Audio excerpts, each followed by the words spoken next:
How's it going, everyone? And welcome to a very special episode of the Into the Teeth podcast. I am your host, Scott Rose, and today I am joined by putting specialist Ross Macleod. Morning, Ross. Morning. How are you getting on? Okay. Yeah, I'm good, thanks. Yeah, the sun's shining, so Good. I know it's nice that kind of weird yellow thing in the sky. I think the yeah, hopefully it starts to bring out the golfers and get the golf courses dried up. definitely. So obviously, point of our kind of podcast is we want to try and reach out to people that are specialists in their field, and you were one of the names that I thought of, having been to see you down at your kind of your studio in Helensburgh, and just wanted to really get you on and give the people a wee bit of insights into putting specialists and putting itself, and just kind of get your opinion on things. So why don't you give us a wee bit of an intro into yourself, Ross? So yeah, I'm a PGA Pro putting specialist. I've been sort of focused on putting since not long after I qualified as a PGA Pro. Actually, it's back in 2013. I got kind of Okay. interested in it after spending a day with Phil Kenyon. Actually, he used to do sort of things for PGA Pros where you could like pay to go and spend a day with him, and there'd be like maybe a Oh group wow. of you, like four or five of you down in his studio. So I remember I was interested in putting or short game. That was the kind of two I was thinking about, Yeah. because it was coaching I wanted to do. So I saw that was being offered as a course through the PGA. So I went to that, and that gave me enough kind of a buzz about putting to be like, gosh, there is a lot to that. A lot more to putting than I would have ever thought, and I actually still think that now. So yeah, that was what got me started, and then I just pursued putting from then on. But it did take, it was it was about 2019, 2020 when I finally stopped doing any swing lessons, junior coaching, anything else. And Yeah. ever since 2019, 2020, now I have not done a lesson other than putting. But Oh, it took brilliant. it took a few years. Not an It's easy quite area of a the game to get people to take a lesson no, in. it's not, and it's quite a big thing to specialize. I think more and more people are specializing now. But as you say, back in 2013, where you kind of thought about doing it, because you don't really want to turn down a full swing lesson because it's money in your Hmm. pocket, and Yeah. although you're maybe more passionate about putting, you've still got to pay the bills Yeah. and Hmm. back up the bank account from the assistant wages that we used to get paid. Hmm. I know, definitely, and that was the harder thing. And yeah, I guess I was lucky. I was working at a driving range in Glasgow at the time. It was quite a busy range, good customer base, and I was doing junior coaching and like group classes as well. And they had an indoor putting lab and sand putt lab, so I had the access to technology and a good facility that was all year round. So that really Yeah. helped me be patient as well and be able to still do swing lessons and things like that Just build while it up a little bit. yeah. But I was all the time I was just all my focus was going into putting and becoming a better putting coach and learn about putting. Yeah. It was almost getting to the point where I was like, right, I probably shouldn't be doing swing lessons because I'm not, there's coaches out there that are passionate about swing coaching. That's the kind of coach I would want to go to if I wanted a swing lesson, not a guy Yeah. that actually Yeah. just really cares about putting. So thankfully I got there in Yeah. the And, end. and I think, I personally, I've gone back amateur, but I know a lot of maybe elite players, a lot of pros.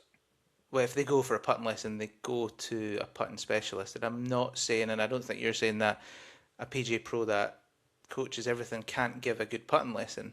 But I always use the analogy, if I had an issue, if I needed brain surgery, I want a brain surgeon doing my surgery. I don't want a heart surgeon doing my surgery. Hmm. Yeah, and I think yeah, there's a couple of things about that. Well, for starters, if somebody like I do get friends or whatever saying to me, "Oh, could you give me a bit of help from slicing everything?" And I'm like, honestly, I wouldn't. Yeah, I just wouldn't do it because I don't do it. And Yeah. even though I've got a background of PGA qualified and did some swing, my eye just doesn't look at golf swings anymore and, see anything. And then I think with putting Yeah, as well is like the opinions are like I'm more confident in my opinions now than ever. And it doesn't mean I've stopped learning. I'm still learning all the time. But it's because I've now measured thousands and thousands of putting strokes over that period of time. yeah, And I've seen, people get better through various, and it's not like there's one way to putt or anything, but you do like something I've always seen on like YouTube, for example, you can get like a big YouTube channel and it's a golf pro and he's a swing coach primarily, and he's got a huge channel because he's put tons of work into that channel, and then every now and again I should do like a putting video or something, and it shows up on my like feed or whatever on YouTube because it's a video that's had like a million views or hundreds of yeah. thousands of views, and I watch it, and don't get me wrong, sometimes the videos are really good, the production, everyone's amazing, but sometimes I'm like Hmm. I'm listening to the advice going, I could just tell this person doesn't coach putting. You know what I Yeah, mean? It's like he doesn't, but like the views he's getting is amazing because of the work he's put into the channel. So, yeah, I would advise. Obviously, I'm going to be biased. I would advise if you want putting advice, go to someone who, same as like short game. There's only probably one person now in short game that I watch his videos. But over the yeah, years I've maybe watched a couple. But like, yeah, there's a person that I like. I think his short game stuff's really good. So I just watch his yeah. stuff if I want to watch anything to do with the short game because that's all. That's his Uh-huh. specialty. Yeah. And obviously, we'll go on through your kind of preferences and philosophies that you've kind of touched on, but give them our listeners a bit of a background in the players that you've worked with through your time as a punt specialist. So I've worked with a really wide variety of play, like pretty much every level. I've not spent tons of time with top tour players, but Hmm. I have coached tour players. I actually, I've worked with a six-time winner on the European tour. I've worked with people on the Challenge Tour that have played some main tour events. Um, but I would say the vast majority of my lessons are amateur golfers, and not through me chasing any type of golfer, but the most common golfer I would say I work with would be quite a low handicap club golfer. But I Yeah, don't, I mean, yeah, I love working with 25 handicaps, 20, because a lot of them, if they do come and see you, they are like, three putting, four putting, and doing yeah. almost everything wrong. So you can get, these guys can putt better, easy, if you know what I mean. Yeah, yeah, yeah. And I mean, But we yeah, were I kind of like the having a variety. conversation before we hit the record button that, you'll start to see people for the first time, maybe kind of April, May, where it's probably they should have come and seen you earlier on and get going for the season that's ahead.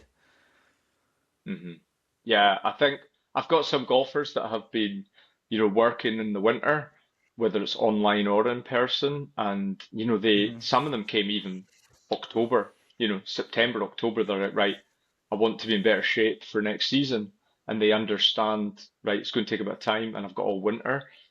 But majority of people in a place like Scotland, where the weather's not great in the winter, are like, there's no point in getting putting lessons in the winter because the greens are not very good and can't Yeah. really, get good feedback. And I get that. It's not like a ridiculous, point, but you can do more at home, especially setup, We might get onto that, but I really believe in a good setup, and you can build a good setup at home with nothing other than a putter and a couple of golf balls. Yeah. And I've always been of the opinion, and I don't know if you agree that, not everyone has the potential, the ability to swing the golf club like a professional. There's the ability to get the face square at 120 mile an hour off a driver and the physical hmm ability to do that. But really, anybody should be able to putt at a high standard. hmm Totally, I believe that as well. Yeah, I think it's a less physical move, and yeah, I think I've never worked with a lost cause. Like I've never worked with somebody and gone, yeah, this guy's just gonna three putt for the rest of his life. Yeah, yeah, He's no chance. But there are golfers out there that will, always have a high handicap, and it doesn't matter if you enjoy golf. But there are people that just have, they're not as coordinated and they're limited. I think, I think anyone could probably, if they put a bit of work in, could at least be like a bogey golfer. But yes, they could probably pat. I remember actually a couple of years ago, Lou Stagner told me that he was looking at the Arcos database, I think, and he looked at all the 10 handicappers on the database, which is a lot of people, thousands. And hmm he said that the top 5% of them actually pat, stats wise, as good as I think it was a scratch golfer. And yeah. Well, the bottom 5% of them pat like a 20 handicapper in terms of the averages. And this is yeah, the 10. So it's obviously you're only talking about 5% either side, but there's people playing off 10 that are putting as good as a scratch golfer. hmm And that's probably someone who's getting the best out of, their game. And then there's also 10 handicappers putting like 20, and I'd love to get my hands on them because, yeah. I bet you would. I Yeah, mean, you could probably get them down to 4 or 3 or, quite easily if they're putting like a 20 handicapper and holding a 10 yeah, handicap sort of thing. yeah. So that was Absolutely. just one So example of let's. 10 handicappers. There'll be Yeah, others. absolutely. Yeah, so let's go on to your kind of your coaching philosophy or your preferences, because I think that's almost a bit individual, coach to coach. So I'm really interested to hear what yours are. Yeah, so I I I wouldn't say every coach says this, they don't coach a method, but we do have preferences. And hmm I would say the bigger thing I would see in putting is you see a lot of the same faults over and over again. And that's where I think I, I, sometimes the fault of a 20 handicap golfer and a 2 handicap golfer with putting can be very similar, like unathletic setups, poor grips, a lot of maybe acceleration when they putt. That would be the thing you see a lot, leading to problems hmm with speed control and stuff like that. So if I had an overriding philosophy, it would be first priority, get a good grip and setup, which takes a bit of work to get that. Ideally, do it with a coach. But if you don't want to get a coach, at least, I don't know, go study, just go and look and really look at the body angles, body lines of some of the best players in the world. And, Yeah. you might start seeing similarities. Things like ball position, where your eyes are, forward bend of the upper body, all that sort of stuff.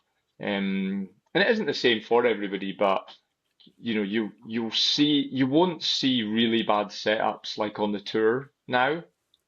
Do you know what I mean? Like they've all got good setups, but Yeah, you you know, get a couple of funky ones, but they're all pretty good at starting the yeah. ball online, aren't they? Yeah, and I don't think there's that many funky ones now. I mean, there's obviously some, but it's getting rarer, which may or may not be, like I know that there was a lot of guys putted amazing in the past, but I think the reason they've got more conventional is because we're seeing that if you do want to be quite funky, you got to make quite a lot of compensations and things like that. But if anyone can probably do that, it's tour pros who are very gifted, work hours and hours. Like look at Bryson Yeah. DeChambeau, the way he putt, he would be what I would class as someone who puts quite quirky or funky, but two-time major winner, one of the best golfers in the world. So I always say if somebody wants to use him as an excuse for, oh, you don't need a conventional setup, Bryson, I say, okay, go practice like Bryson then and go, you know, Put the he hours won't in. be doing that on a whim. He's not just like grabbing a putter like that. He's obviously working crazy hard to Yeah. make that work, and that's what works for I him. don't think, yeah, I don't think Bryson does anything on a whim, does he? I I feel mean, you like look he's at it, probably, yeah. yeah, just that's how his brain works to do it his way and make it work. Hmm. Yeah, and I think that's always a big thing as well, is every person that comes to see you, whether it's in person or online, their brains work in totally different ways. hmm They see things completely differently. One thing that I always used to, struggle with is should you use a line on the ball? Should you not hmm use a line on the ball?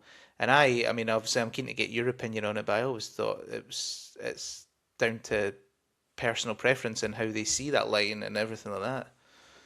Yeah, I would say so. I would say because I think there's like I don't know what the number is, but I think someone said once that I don't know if it's like 75% or 80% of PG Tour players use a line on the ball. Could be wrong about that, but I've read that somewhere. So I think a lot of young golfers, especially that are quite good at golf, just Hmm. automatically use it because they think you're supposed to use it. And Yeah, it's they see it on like the telly, don't they? yeah, I think if you're going to use it, you've got to put a bit of work into using it though, because I see loads of people using it not very well. So you've got to be Hmm. quite diligent, and it can slow you down a bit as well. So you've got to kind of practice off the course. But yeah, like if somebody comes into me for a lesson and they're using the line and they're using it well, that's fine. If they're not using it well, I'll help them use it better. And if they're not using it, I'd be like, fine. Because most people that aren't using it have made a decision not to use it.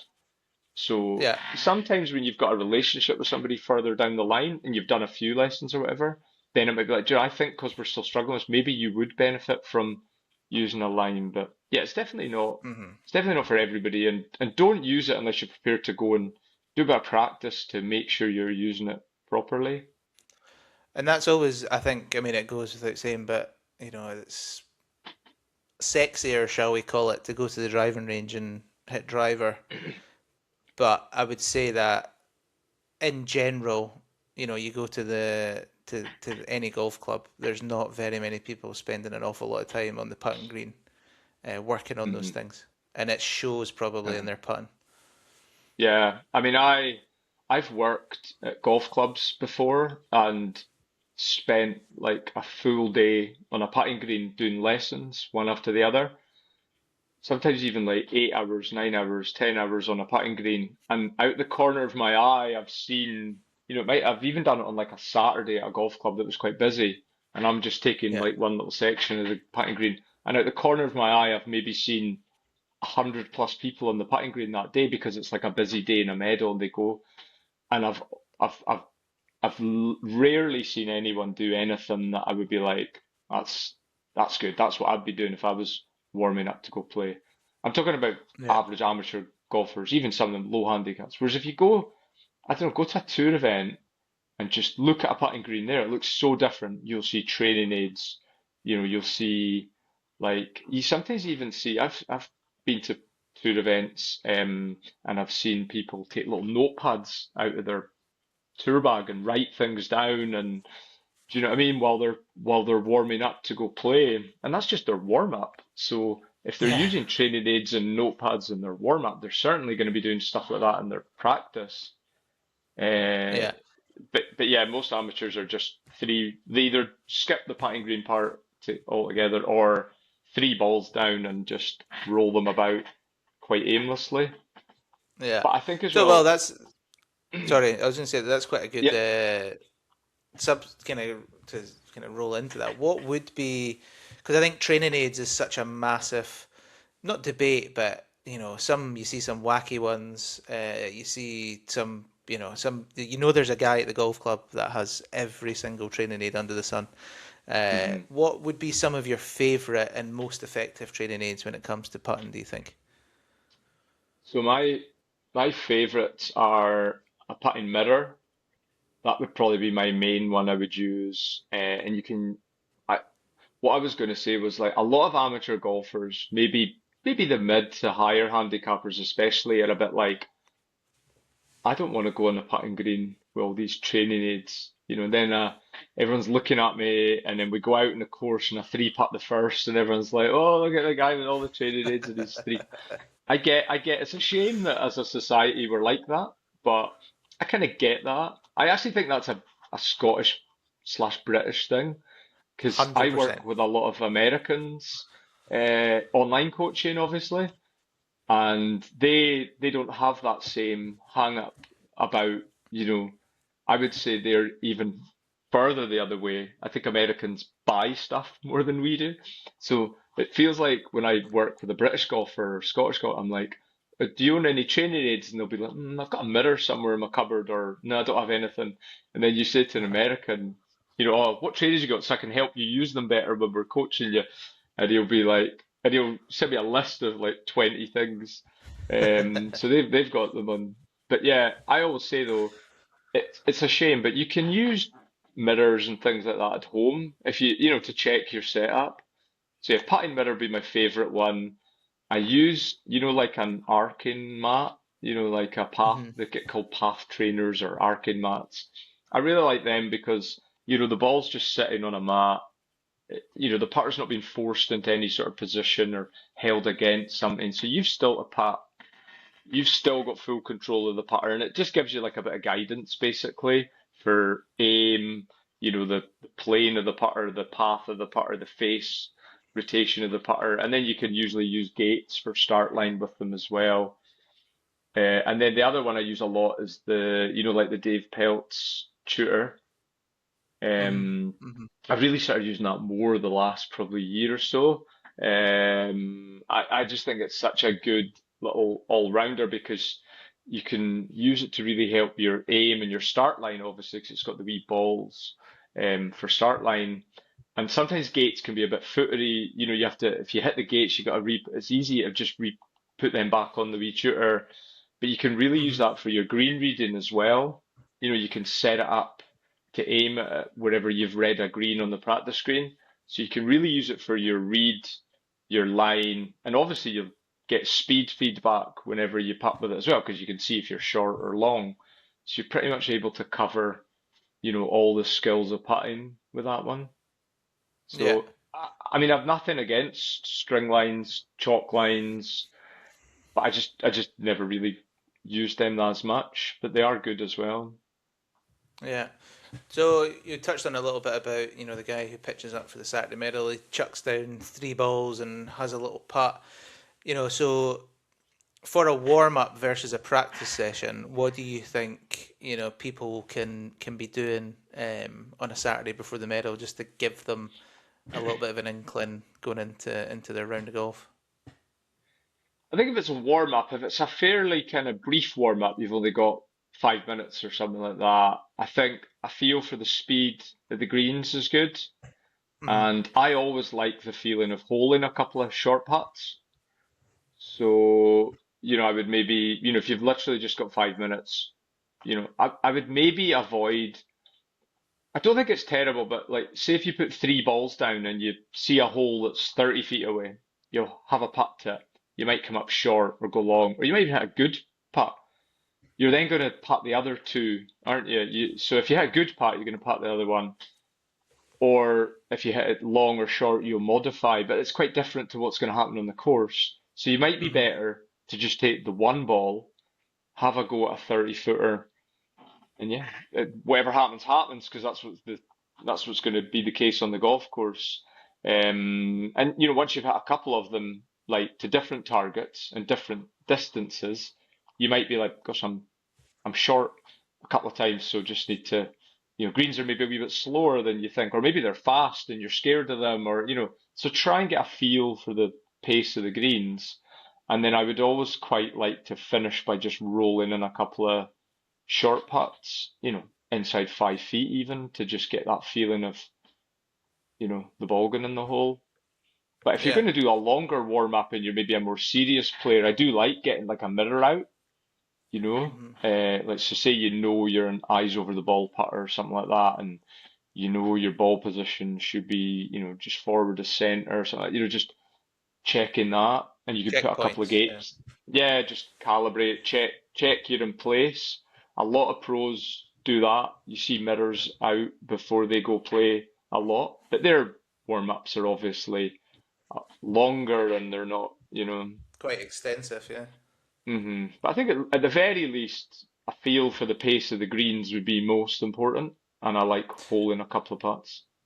Yeah, I really like that only using one ball versus three because it's the same as when you stand on a driving range. If you've got a 7 iron and you're hitting it towards a flag and you hit one left and one right. If you're going to have 27 irons of that same target, you're going to find a way to get it on target, rightly or Hmm. wrongly.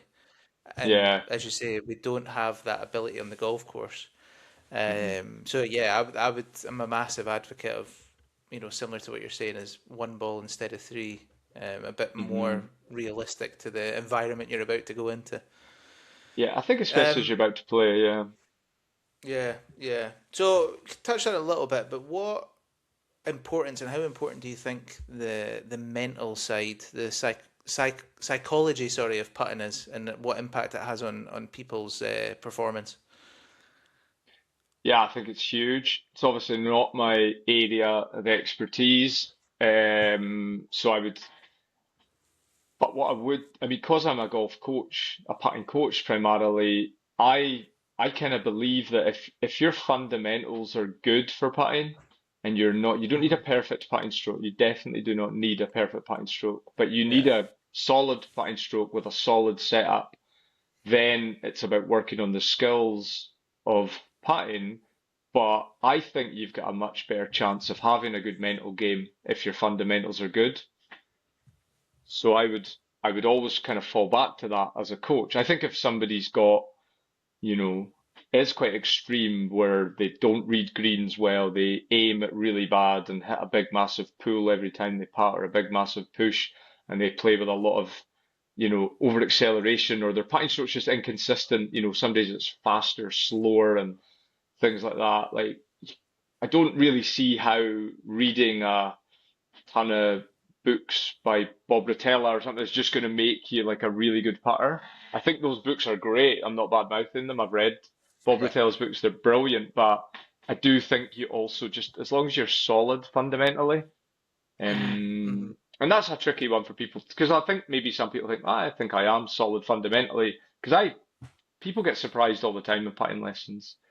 Not always in a bad way. Like it sounds bad. Like when I show them, look where you're aiming and look how big your pool is, or something like that, and they go, "Oh my God, can't believe I'm doing that sort of thing." But it also then makes them think, well, that's maybe a reason why I'm struggling, and I'm saying, yeah, you could just work on it and it will get better. Um, Yeah, I always think expectations a massive part as well. I always think people's mind used to get blown when you tell them that, PJ Tour average from 8 feet's 50%, and they hmm. come off the green and they're beating themselves up for, missing a 10 footer for birdie. I should have hold that. I should have hold that. I'm a terrible putter. I'm a terrible putter. And you go, well, Hmm. you know, the best players in the world on the best putting surfaces in the world don't only Hmm. make that putt 50% of the time. Like, give yourself a bit of a Yeah, break. I think as well, like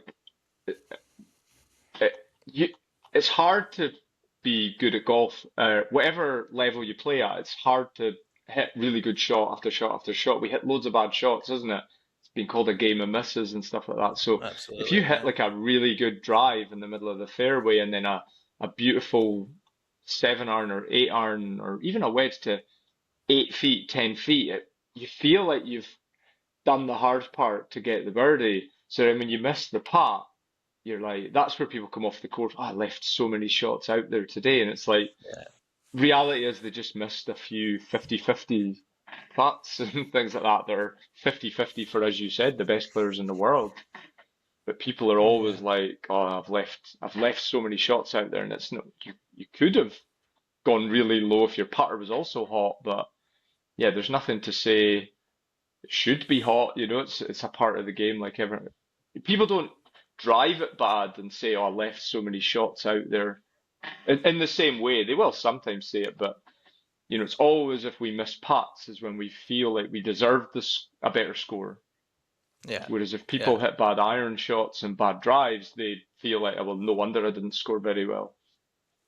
100%. No, I couldn't Mm, agree more with that. Couldn't agree more. And I think the amount of, you go into the clubhouse after a round of golf and the amount of conversations you'll have, it tends to be around putting. You get the odd one, oh, I yeah. hit my drive OB here or whatever, but it Uh-huh. tends to be about putting. It then becomes a conversation about the greens. Like you said, it's a bit of a Scottish or British mentality, isn't it, to kind of Hmm. compound those things. Yeah. Um, Sure. bit of a not controversial, but it's definitely a bit of a talking point is aim point. And I just, you've touched on, green reading being one of the key skills that you would look for in someone that you're working with or any putter. And I just, I'm really interested to hear where you fall on the whole aim point discussion. So I have nothing against aim point. I don't use it. I'm not certified to coach it. I did a clinic on it a long time ago, 12 years ago or something, and it is good and it obviously helps people, and loads of the best players in the world are using it. Like if that's not evidence for it working, Yeah, but I mean, social media, as we all know, has its downsides. But like this amount of people on social media that, but I've even found myself like defending it sometimes on Twitter and then going, why am I wasting my time defending this? Because I have no skin in the game. I don't coach it, but yeah, I've nothing. I don't think you need it to putt well. I think it's just like absolutely everything. It's like if you're really struggling with green reading, give it a try. Go and do a clinic, and it might help you. I do think, yeah, like there's loads of methods to read greens, with your eyes, with your feet, a bit of both. You know how you look at a putt. But yeah, I've definitely nothing against it, and there's loads of people I coach that use it and love it. yeah. And they do great with it. Yeah. I So think yeah, it is I good. mean I went I done aim point or went to a certified coach and learned aim point maybe I would say 4 or 5 years ago, and uh, I would say putting's probably one of the strengths of my game, and I just wanted almost like a bit of an extra bit of backing or as much information as possible over reading the green to give me a system to go to. Hmm. Um, but as you say, it's probably not for everyone. I think the debate on social media goes around the pace of play aspect. Yeah. Hmm. Aim point express, which is you'll see the guys with the fingers and they'll straddle Hmm. the line and they'll Uh, associate what they feel with their percent, and that's a finger. I'm probably butchering it again. I'm not certified. I'm not certified to teach aim point. uh-huh. Um, but as you say, there's more than one way of doing it, Hmm. and I suppose that's just golf in general, isn't it? Like, Yeah. just find out the best way for you to get the ball in the Hmm. hole in the least amount of shots possible. And if it's aim point, Yeah. it's aim point. If it's not, it's not. Hmm. I think if Keegan Bradley would stop straddling 4 footers and stuff, then that would help 8 points case. But I mean, Keegan Bradley, great golfer, wouldn't mind being as good as him at golf, but he Mm, has always been, twitchy and, he backs off, so whether he was using aim point or not, he would be doing something that would be, 100%. just wouldn't look good on TV. And then now, because everybody's chasing engagement on social media, it's like, oh, Keegan Bradley was straddling a 3 footer again. And then Yeah, especially when he ends up going and missing the putt that he did, let's get that on yeah, social media because I'm going to get hundreds of thousands of comments saying ban aim point and all this. I think the yeah, guy, was it Mark Sweeney that invented aim point? He's kind of back on Twitter now trying to sort of fight his corner. I think he came off Twitter because it was like, but he's now trying to fight, and fair play to him because yeah, yeah. I don't that think. side of social media is not fun. Yeah, it wouldn't be for me arguing with people on Twitter.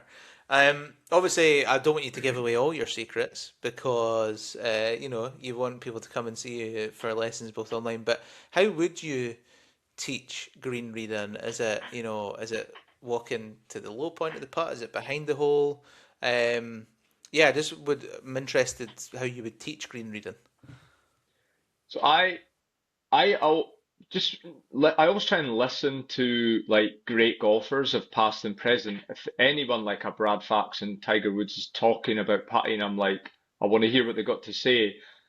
Hmm. And I think over the years from listening, I feel like the best putters are very visual and they see, the journey the ball's going to go on the green before they execute. And I think the people with the sort of best and clearest pictures have quite often been the best putters. Um, I think I was reading something just yesterday or today about, is it Smiley Kaufman or was he like is he a really good putter on the tour? I think, and he was saying about just sees this thick line, like from the ball to the hole, and when he Yeah. sees that, so it's not a thin line, it's not like a narrow line, it's more like a kind of a corridor, is what I've talked about in the past. So I do think you want to have good visual skills, and that's where put something down on the green, whether it's a ghost hole, a tee. You Hmm. just like literally put a tee down, and you think your ball has to just clear that tee, and then it's going to fall into the hole. And you might clear that tee by 6 inches higher than you thought and hit a good putt, and then you're like, okay, I'm not seeing the right thing here. But you're going to just get better by doing stuff like that. So I think if you can increase your visual skills, that's a huge part of it. I mean, I used to be Hmm. the type of putter that would just try and look at a putt and go, right, I need to aim 2 feet left and then just hit a straight putt 2 feet left. That's how I approached putting myself for years. But over Yeah. the last few years, I've changed that now to try. I mean, Tiger Woods' line was his dad told him to putt to the picture. So I take it that's a similar thing. I think Jack Hmm. Nicklaus talked about with every golf shot, not specific to putting, but I'm assuming he did it with putting, is how he went to the movies in his head, is what he always said, with every golf Right. shot. So before he plays a shot, he's visualizing exactly what's going to happen. So I do think there's something in that. Like these are the best players of all time, Jack, Tiger, and they seem very visual before they play the shot. So there must be something in that. So I would say to golfers, yeah, try and predict the ball's journey. Just do it on the putting green. But you do need some sort of feedback. That's where the Pelts tutor is really good as well. Because if Yeah. you point that where you want it to go, which is based on your start line, and you get it through those little metal balls, then you've hit your start line. And obviously, the speed the ball, if you hit it too hard or too soft, it's not going to give you the same. But if you get the speed right on the putt, that's you. You've got your feedback on whether your read was any good. And just Yeah. just watch the ball as well. I think was it Brad Faxon said years ago. I heard him on a podcast saying that he was a caddy as a kid, and way back. You're talking in the maybe 60s, 70s. I'm not sure exactly how old he is, but he was saying that the greens weren't cut every day in those days in the same way. So he'd be out carding in the morning, there'd be like a dew on the greens. So you Hmm. would actually see what the ball did. And he noticed, God, look how much the ball dips at the end when it's slowing down and things like that. And that Yeah. taught him about, generally a great rule of thumb for amateur golfers is play more break. Like people actually get quite good results on the course, like a lot of the time, not all the time, obviously, but still don't realize they're not playing as much break as they think or they're playing more break. They're self-correcting. Our subconscious does so much in putting. So the reason I know this to be so true is because, like, with my online students, especially Yeah. when they send me videos, I say, find some breaking putts on your putting green and put a golf ball or a tee in the ground level with the hole where you're aiming, so it might be a 15-foot putt, 20-foot putt, and they put a golf ball or a tee, a foot to the right or a foot to the left. And see the amount of times they even like hole the putt and they've gone way, way outside, Hmm. where they thought, and I can then show them, look, you're reading that there, but look what's actually happening. And you might think, well, who cares if the putt went in? And I suppose in the course it doesn't really matter, but what they don't realize is they are manipulating that putter a lot, or they're aiming in a completely different place, and that probably just gives you a lower ceiling of how good you could get compared to the golfer who, just puts a bit of practice into getting some feedback on these things. And then, when you're on the golf course, you've got a lot more certainty that if you're reading a putt, you're making a good read. You're also sending the ball on that line. Do you know what I mean? So yeah, if you can get Absolutely. feedback in your practice for stuff like that, that's key for me. Yeah. I always think one of the things that you used to always, or I used to always hear growing up was you got the pro side and you got the Joe side. So obviously, the high side of putts, and I think the more that you play golf, it obviously does, but obviously if you've read the putt correctly on what is the high side, you've given it a higher percentage chance of going in because you've got, it's either going to sneak in on the high side, go center. There's a slightly lower percentage of it's, dripping in on Hmm. the low side.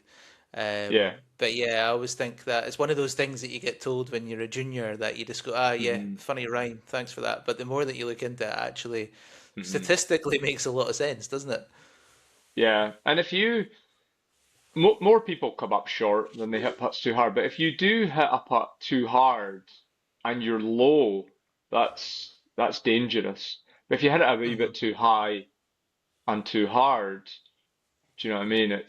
You could have a 2 footer back as opposed to a 5 footer back Yeah, sort of thing. So there's loads of reasons why erring on a higher line is better. And I think the main one though absolutely. is most people just don't see as much break as there is. Yeah. So yeah, play higher lines definitely.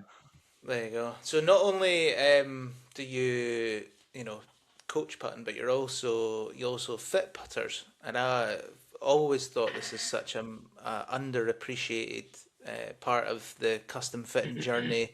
People are happy to go and get fitted for a driver that they'll use maybe 14, 15 times around, but they don't always necessarily go and get fit for a putter that they will use, unless they chip in, they will use it every time that they Hmm. play golf on every single hole. How important is putter fitting, do you think? Yeah, I do think putter fitting's important, and I could honestly talk about this for about an hour or two, and I wouldn't say I'm a real expert in putter fitting, putter design, and things like that, but I've always fitted putters, and I do believe you should use the right putter. I do kind of believe in working on your putting a wee bit, at least a wee bit first.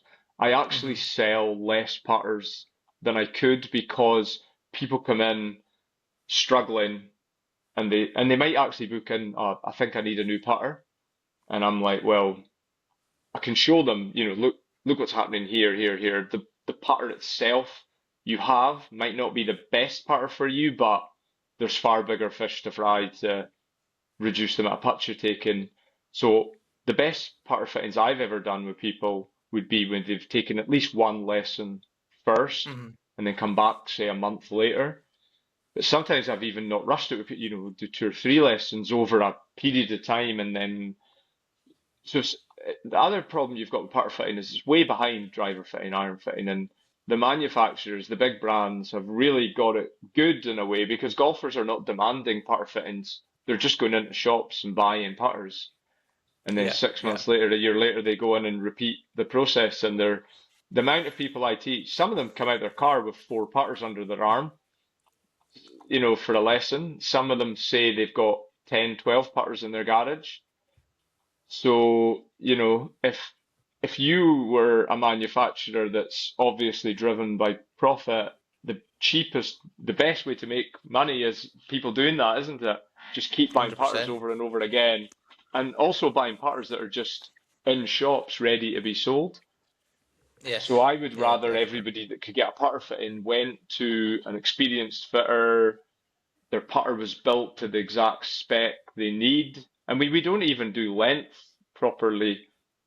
If you're buying a conventional putter, a big brand sells typically in 3 lengths, 33, 34, 35. Yeah. So you're telling me all the millions of golfers in the world, they should all fit into one of those 3 lengths. Hmm. Um, Hmm. and that's not even including people that are very tall or short in height. But I think loads of female golfers end up having to use putters too long. Guys that Yeah, are yeah, 6'3", 6'4", and even taller. I mean, it's not just about your height, it's the length of your arms and stuff like that as well. You get people that are average height with really long arms, they need a shorter putter. Average height with really short arms, they need a longer putter. So there's a lot yeah, of golfers out there that need more than a 35-inch putter, but you can't get it with the big brands. yeah, of So course. it's a tricky one, but I think if you don't want to get a fitting or you don't have access to a fitting, if you're a solid putter, you you can trust your feel quite well though. That's the good thing. Hmm. Like if a putter, I do think this only applies if your putting stroke's pretty solid though. You know what I mean? Your rhythm, your tempo, and all that's pretty good. If that's in a good place, you can test putters, and if it feels good and putts are dropping on a practice screen, it probably is a pretty good putter for you. Yeah, Because like I know, like if I use a massive heavy mallet, I can't feel it in the same way. Um, so that would really, so go on your own feel and feedback as well. But, it's just I think a putter's the same as a driver. Like no amount of technology, which we're going to get onto, and amount of money you spend can fix a bad technique. And I hmm think, and I was kind of leaning towards the whole zero torque question. It's obviously massive now. Lab Golf with their kind of zero torque putter kind of took the tour and golf by storm, and then all the other major OEMs have jumped on. No, I wouldn't say jumped on the bandwagon. Obviously, your Odysseys, your TaylorMades, everyone's bringing out a zero torque version of their hmm putter, and I'm just really interested to hear your thoughts on zero torque. And I'm sure you've seen lots of people with a zero torque putter, and it's what changes has it hmm made to their stroke, if any? hmm I think it's like everything. It's like using the line or not using the line. It's good for some. It's not helping everybody. I do think there's definitely a lot of positivity around zero torque for people. It feels like every second lesson now is a guy zero torque. I've seen a lot of lab putters the last year or so starting to see the Spider because the Spider's such a successful putter. Now they've got a Spider ZT. Yeah, That putter. I'm seeing that a lot more now as well. But yeah, ultimately, like you are more important than the putter. And 100%. I've had a couple of funny ones where a golfer's come in with their lab putter and we're testing them and I'm measuring their data and they're struggling anyway. That's why they're coming to see me. And I show, oh God, look, you've got quite a big pull bias in your stroke. You're pulling all your putts like 2, 3 degrees. And they're like, well, how's that possible? I've got a lab putter. Do you know what I mean? It's like, and I'm like, yeah, like this whole zero torque, you can apply torques to a putter. I don't Yeah. really agree with the whole put a putter in this revealer thing. I mean, I've been using Seymour putters personally and fitting Seymour putters for about a decade, and Hmm. there's a video on their channel. It's about 13, 14 years old where they put a T in the top of the grip and another Yeah. T on the back of the shaft. They lift it and they swing the putter about, and the face stays square and stable. And what they were saying was they called it face balanced at impact. And he says, look, this Right. putter's Okay. Yeah. square. And this didn't have a shaft sitting a good, bit back from the face. They weren't quirky looking putters, really. They were straight shafted, and most of them Hmm. were center shafted. Um, but, so they were doing these low torque kind of idea putters way before Lab existed. But Lab are definitely the ones that have taken the movement off and really influenced the golf industry. But I remember I used to do that little T thing years ago with people and say, oh, look what Seymour putters do. They do this. So the face is square. You just need to keep it square. And after a while, I was like, I don't really think this matters that much. Like, Yeah. yeah, it might help some people, but like the Yeah. way Tiger Uh, Woods talks about yeah. his toe rolling over, like you think he would like a zero torque. Some people are very face aware, and it really helps them. Some people like to feel the toe of that putter, and some don't. So I would just say don't rush in because I've seen a few people rush into the lab putters and they're very expensive. I don't get me Yeah. I was wrong, going I've to got say loads of spend a people pretty using penny. them. Yeah. I've got loads of people using them that are doing great and loving them. So I'm not telling people not to go and get fitted for Yeah. a Of lab course. putter. But I've seen a few people now, and I've seen people have told me, God, at one point in our group of people that we all play golf with, at one point they all had lab putters, and now more than half of them have gone back because they were Yeah. just buying them for the sake of everybody's jumping on this bandwagon type thing. I always think, even though they're the best players in the world, I always think the tour players are almost like the litmus test because it's literally these guys' job to test every product, to cover every corner, to Hmm. give them that extra 0.1% that's going to help them. And if it was a miracle game changer, I think everyone on tour would have them. Obviously, they've had a Hmm. resurgence on tour. JJ Spawn won the US Open with the lab last year. Hmm. Adam Scott's always been a big advocate for it. Ricky Fowler, there's guys that on tour are playing it. But when you look inside the top 10 in the world, and that doesn't necessarily mean that the top 10 in the world are the top 10 best putters in the world, but I don't think there's a lab putter there. I might be mistaken. I'm not actually clued up on the top 10, but I Hmm. don't think there is actually a lab putter within that. And that was kind Hmm. of going to lead to my next question. And I'm conscious of your time. I don't want to take too much of it. Is the whole mallet versus blade debate? I'm Hmm. sure the 73%, I think, of the putters on tour are now mallets. Hmm. And I just thought, why do you think not the resurgence, but the mallet is kind of taken over at the highest level? I think I actually am suspicious that even the best players in the world can get sucked into trends. Do you know what I mean? So even, and I think as well, like it's probably no surprise that the two best players in the world, Scotty and Rory, both using a spider, aren't they? Yeah, Both using a mallet. Both didn't used to use mallet, went to mallet. I don't think Rory's the second best player in the world because of his putting. I think he can putt amazing. agreed. Yeah, I think agreed. Scotty's putting is now looking really good, isn't it? And that's made him, he was the best player in the world with below average tour putting. Now he's like above Yeah, average tour putting. It's like no one's close to him. So yeah. I think those two have probably pushed this mallet, you know, even more so. I think as well it's just going to change as well because I mean I'm 46 years old. Mallets didn't really exist when I was a kid.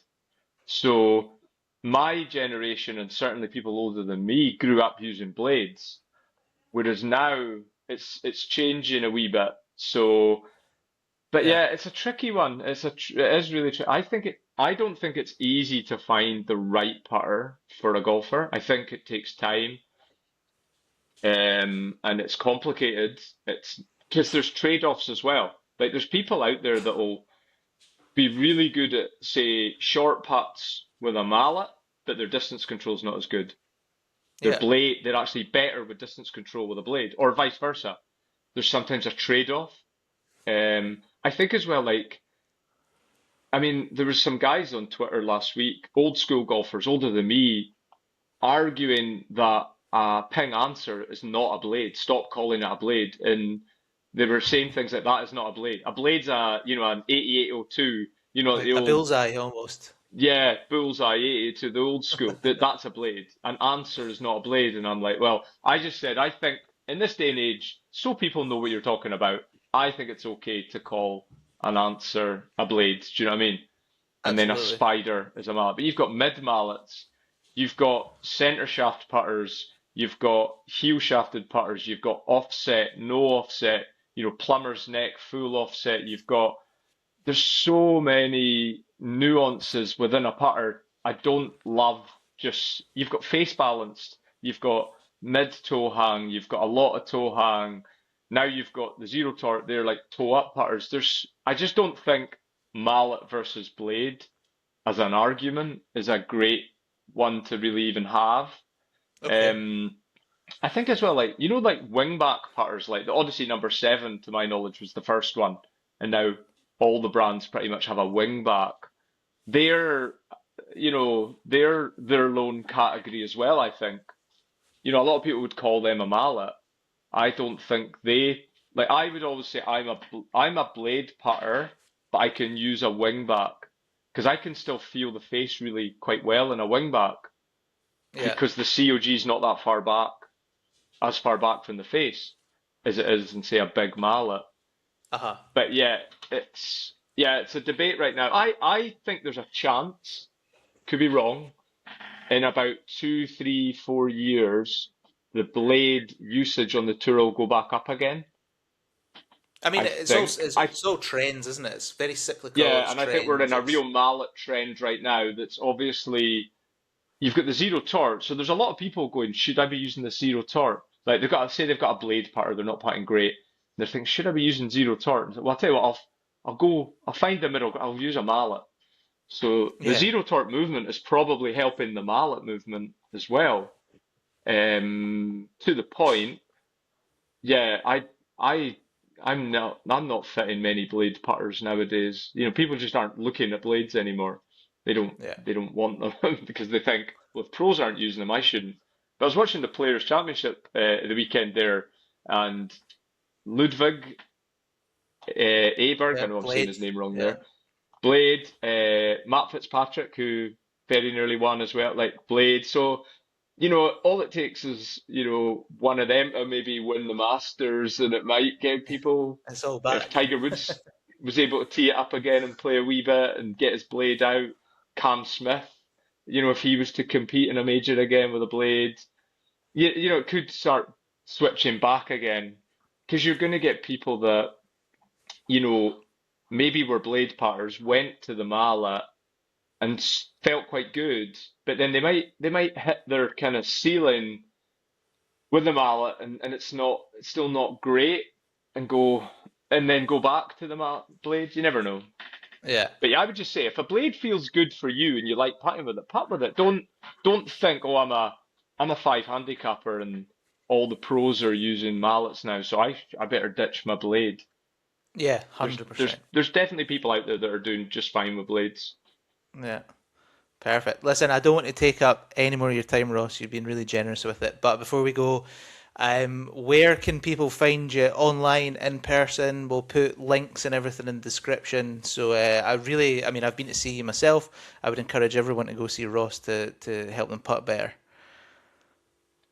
So I've got a website, Ross Macleod Putting. So it's my name, putting.com. So you can find all my links there. Online coaching I do on the Skillest app, so which is kind of like the number one online coaching platform really in the world. So I also to book a lesson with me in person in Helensburgh, that's done via the Skillest app, but there's also a link on my website. So Perfect. if you search Ross McLeod Putting on Google, on YouTube. I've got a YouTube channel, Ross McLeod Putting. The social media platform I am active on is X, formerly Twitter. I Yeah. don't, I have got a Facebook, Instagram. I'm not that active on them, but you can still find me on them.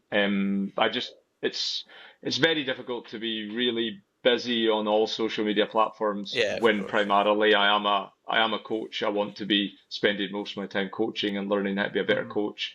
But yeah, social media, X is where I post there most days and try and put some little videos up for people. So that would be the other way. Perfect. Ross, thank you so much for your time. I really appreciate it. I'm sure all the listeners and viewers have really enjoyed it. And yeah, thank you so much for coming on. No, thanks for having me and good luck with your podcast. Cheers. Cheers, Ross. Thank you.